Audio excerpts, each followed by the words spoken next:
আজকে হচ্ছে আমাদের সুন্দরবনের সেকেন্ড টাইম, কিন্তু কি বলবো, দুঃখের বিষয় কালকে রাত থেকে জেগেছিলাম, তাই জন্য একবারে রেডি হয়েই মানে ব্লগ করছি, ঠিক আছে?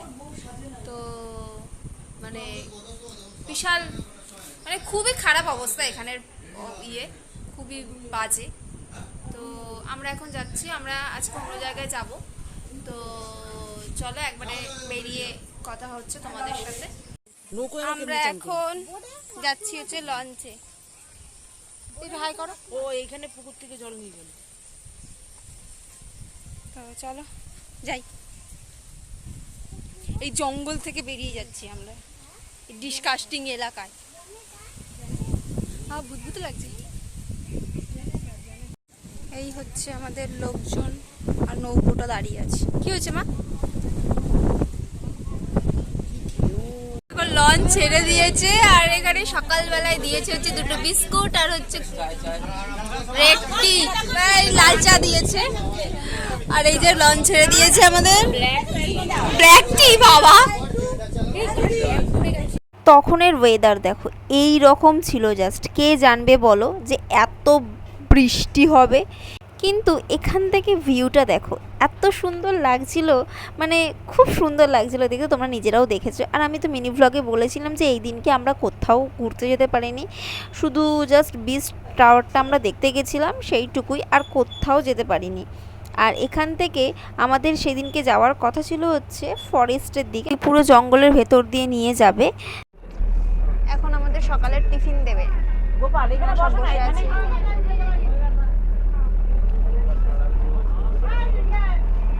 কি ভূত লাগছে ইয়েতে, কেন ভালো লাগছে না? দেখতে ভালো লাগছে না, টিপটা পরিনি। আমার কাছে আছে টিপ। ও, সকালের টিফিন আমাদের দিয়ে দিয়েছে। আজকে ছিল হচ্ছে লুচি আর হচ্ছে তোমার ছোলার ডাল। তো আপাতত এইটুকুই, আবার এরপরে আবার যা আছে তারপরে তোমাদের সাথে সব শেয়ার করব। তারপরে ছিল হচ্ছে একটা করে ডিম সেদ্ধ। আচ্ছা, তোমরা কারা কারা ফ্যামিলির সাথে ঘুরতে যেতে ভালোবাসো একটু বলো তো। আমার কিন্তু খুব ভালো লাগে ফ্যামিলির সাথে, যাই বলো, সবাই মিলে গিয়ে একটা মজাটাই কিন্তু আলাদা। আর এখানে আমরা সবাই মিলে তখন গল্প করছিলাম, যাই বলো, নদীর সামনে দিয়ে যাওয়ার একটা মজাটাই কিন্তু আলাদা। এখান থেকে পুরো জঙ্গলটা দেখো, স্বাভাবিক ব্যাপার যে সুন্দরবন মানে শুধু নৌকা, খাওয়া দাওয়া, ব্যাস, আর কিছুই না। এখানে যেন আমার দিদি কিছু একটা নিয়ে খুব রেগে গেছিলো, যাই হোক আমার ঠিক মনে পড়ছে না। এখানে আমরা হচ্ছে খেতে বসেছিলাম, আর ওই দেখো বৃষ্টি হচ্ছে, তখনও কিন্তু বৃষ্টি হচ্ছে। আচ্ছা, আমার দিদি বৃষ্টির জন্যই বলছিল যে ওই দিকটা বসিস না, এত পরিমাণে বৃষ্টি হচ্ছে। আচ্ছা, তারপরে এই দাদাটা আমাদেরকে সব কিছুর ব্যাপারে বলছিল, কোথায় কি আছে না আছে, কি কি কোথায় কোথায় নিয়ে যাবে, সেই সব জিনিসগুলোই দাদাটা দেখিয়ে দেখিয়ে বলছিল আমাদেরকে। বেশ ভালোই লাগছিল। তো কি করবো, আমাদের কপালটাই খারাপ। আর এটা হচ্ছে ছিল গর্জন গাছ। যাই হোক, আমাদের কপালটাই হচ্ছে খারাপ, আমরা ঘুরতেই পারিনি সেই দিনকে। আমাদের হচ্ছে সুন্দরবন ট্রাভেলটা একদম শ্যুট করেনি আমাদের, এটাই হচ্ছে বক্তব্য। আর এখান থেকে দেখো নৌকোটা একদম আস্তে আস্তে আস্তে আস্তে যাচ্ছিলো, খুব ভালো লাগছিলো দেখতে। আমি তো একদম সামনে বসেছিলাম। তারপরে আমাদের একটু 11টা-12টা নাগাদ আমাদের দিয়ে দিয়েছিলো হচ্ছে এই যে ফ্রেঞ্চ ফ্রাই, আর ওপরেরটাতে হচ্ছে আমার প্রচুর হাত ও গোল গোল ঘুরছে। আর এই দেখো বৃষ্টি, উফ, বিশাল বৃষ্টি।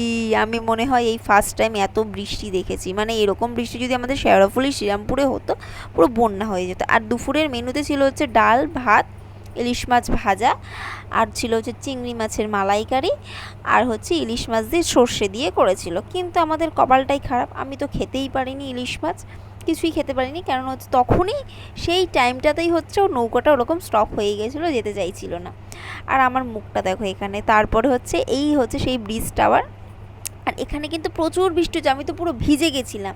তারপর সন্ধেবেলা আমাদেরকে দিয়ে দিয়েছিল হচ্ছে লাল চা। আচ্ছা, তার কিছুক্ষণ পরেই দিয়ে দিয়েছিল আমাদের চাউমিন।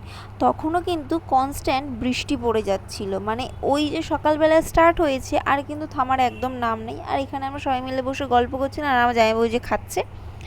আর তারপরে হচ্ছে আমরা কিছুক্ষণ পরেই চলে গেছিলাম হোটেলে, হচ্ছে আমাদের হোটেল। তো আজকে অন্য হোটেলে এসেছি, কারণ আজকে যেখানে গেছিলাম তো সেখান থেকে কালকে যেই হোটেলে ছিলাম সেটা অনেকটা দূর ছিল। তো সেই জন্য আজকে অন্য হোটেল, মানে সুন্দরবনে এরকমই হয়তো হয় যে একদিন অন্য হোটেল আর তার পরের দিনকে অন্য হোটেল। তো আজকে অন্য হোটেলে এসেছি আমরা। তো আমার খাওয়া দাওয়া সব কমপ্লিট। রাত্রে আজকে মেনুতে চিলি চিকেন আর রাইস ছিল। তো আজকে আর ভিডিও কিছু ক্লিপ কিছুই নেওয়া হয়নি, কারণ বৃষ্টি প্রচুর। আর তার থেকেও বড় কথা হচ্ছে আজকে আমার ভাইয়ের একটু শরীরটা খুব খারাপ করে গেছে, তো সেই জন্য, কারণ মন মেজাজ খারাপ। আর এমনি তো অনেক বিপদ গেছে আমাদের ওপর দিয়ে, ঠিক আছে। তো আমি সব কিছুই তোমাদের সাথে সেগুলো শেয়ার করব। তো আজকে এতটাই, আবার কালকে তোমাদের সাথে দেখা।